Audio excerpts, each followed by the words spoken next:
Well, hello, my name is Phil Chadder and I'm going to be speaking with you today on 2 Corinthians chapter 5 verses 1 to 10. We're going to turn today to a subject that we certainly all think about but probably seldom talk about. It's one of the taboo subjects, certainly a conversation stopper at a dinner party. Throw this subject into the chit-chat and you'll be guaranteed a rather awkward silence. That's not too surprising because for many, death is seen as a full stop. It's the end. And so everything needs to be kind of crammed in before it happens.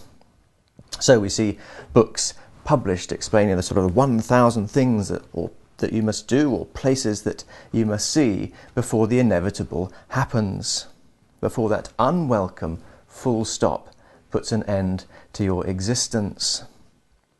But Paul speaks about death certainly with no embarrassment, and he even speaks about death with enthusiasm and confidence. Well, how can he do that? Well, because for the Christian, death is not a full stop, but a comma. In our 2 paragraphs, Paul compares life in the here and now with life in the there and then, life, if you like, after death. And while for many this is a taboo and morbid subject, it's good for us to spend time reflecting on what God has said through Paul on this subject. It's there for our encouragement. Well, Paul approaches the subject by comparing life in the here and now and life in the there and then, after the comma of death, using a series of very graphic and visual images. The first comparison is between a tent and a temple. Life now is like life under canvas compared to life then in a temple. Verse 1, an eternal house in heaven, not built by human hands. A tent compared to a temple. And the thrust of the comparison is durability. Now, my wife Lou and I and the children went away for a weekend last year with some friends who live a couple of doors away. And we went camping on the Isle of Wight. We had a lovely time. The incredibly strong winds didn't spoil the holiday. But I do remember waking up in the middle of the night and just wondering whether the tent would survive till the morning. And when morning finally came, the first thing that I did was to go around the tent, tapping in the dislodged tent pegs and checking for tears. See, tents are vulnerable and temporary. Paul should know. He made them and presumably repaired them for a living. They're not there forever. They're vulnerable. And that, says Paul, is like life in the here and now. There's only so much our bodies can take before they breathe their last. And the earthly tent that we live in, the human body, will be destroyed at some point. But this isn't a full stop. Death isn't a full stop, but is a comma before a homecoming. If the earthly tent is destroyed, now note the tense, we have a building from God. Oh, well, what do we learn about this new home? Well, it's an eternal house. It isn't vulnerable. It will never be destroyed.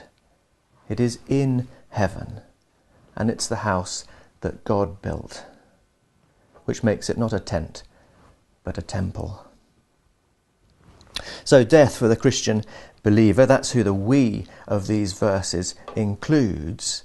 Death for the Christian believer isn't a full stop, but is a comma before a homecoming.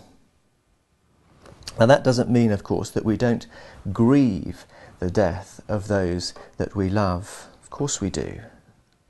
But we grieve our loss, not theirs. For the Christian, death is a comma before a wonderful homecoming. While we grieve them, they have moved from a vulnerable tent into an eternal temple. Well, the second contrast is in verses 2 to 5. Life in the here and now is a distressing nakedness compared to life in the there and then, which is described as being clothed with our heavenly dwelling.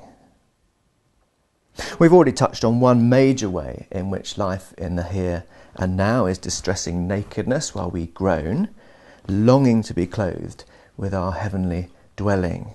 We thought about the reality of grief and just how painful that is. But that's not the only source of our groaning. While there are many joys and pleasures in our earthly life, there's always a sense for the Christian of dissatisfaction with the way things are. We hate the fact that we are sinners, don't we? We delight in grace, but hate the fact that we're so dependent on it. It's as though, says Paul, we're like a naked person longing to be wrapped up in appropriate clothing. Or, as he switches metaphor, longing for those parts of ourselves which are temporary and mortal to be swallowed up in life. What a great picture.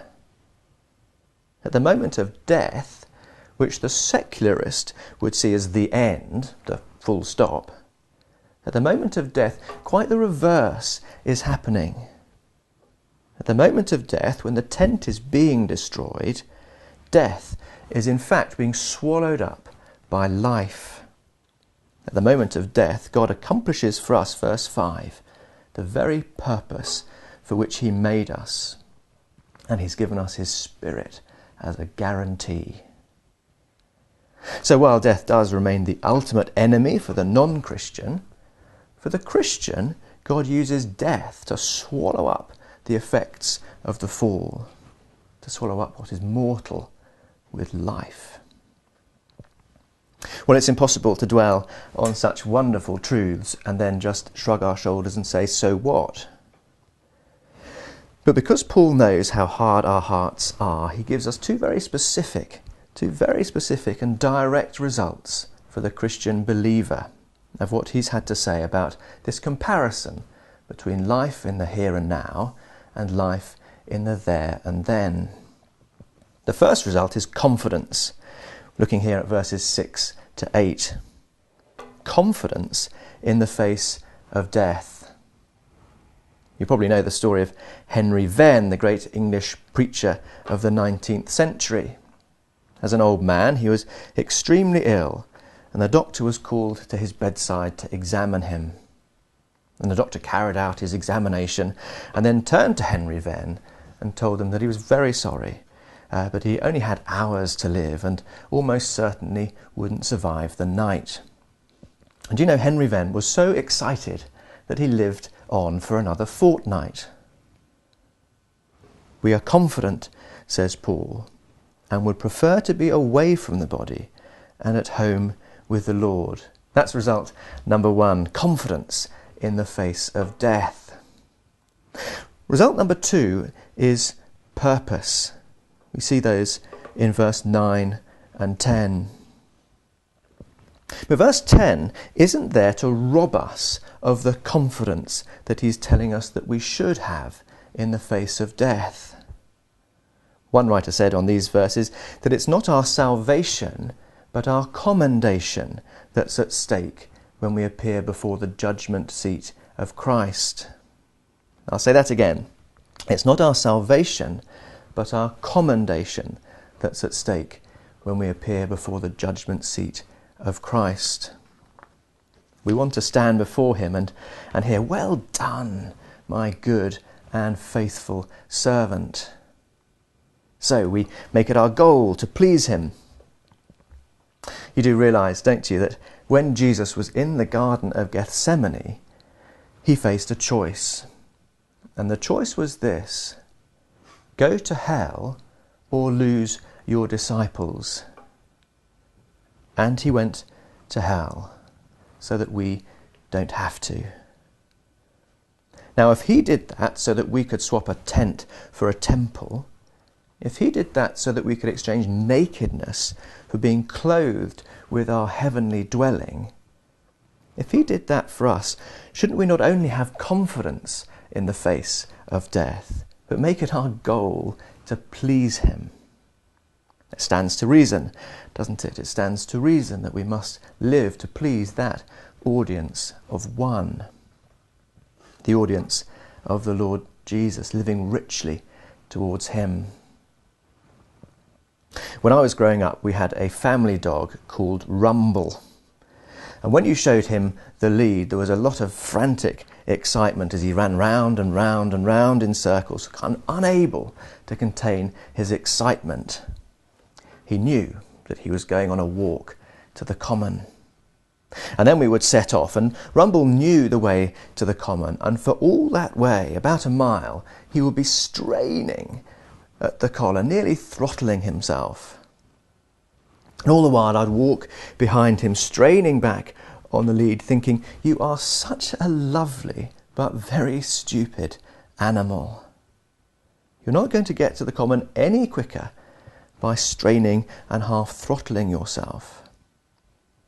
But while he was a pretty stupid dog, you could not look at Rumble and think that he was indifferent about where he was going. You knew he wanted to reach the common. Well, I wonder if you took a stranger into your house for a week, would they see you as a spiritual Rumble, straining to please the Lord Jesus as you confidently set your sights on heaven? Would that be obvious to your house guest? Would they see in your use of time your desire to please him? Would they see in your conversation the desire to please him? Would they see in your priorities, in your diary, your desire to please him? Would it be obvious that you lived your life to please the one who went to hell so that you don't have to, so that you could be confident of heaven? Pleasing the one who went to hell so that we could swap a tent for a temple, nakedness for being clothed with our heavenly dwelling. The one who went to hell so that all that is mortal in us could be swallowed up in life. Who went to hell so that we could be confident of heaven. So surely we must make it our goal to be spiritual Rumbles and to live to please the audience of one, to live to please the Lord Jesus.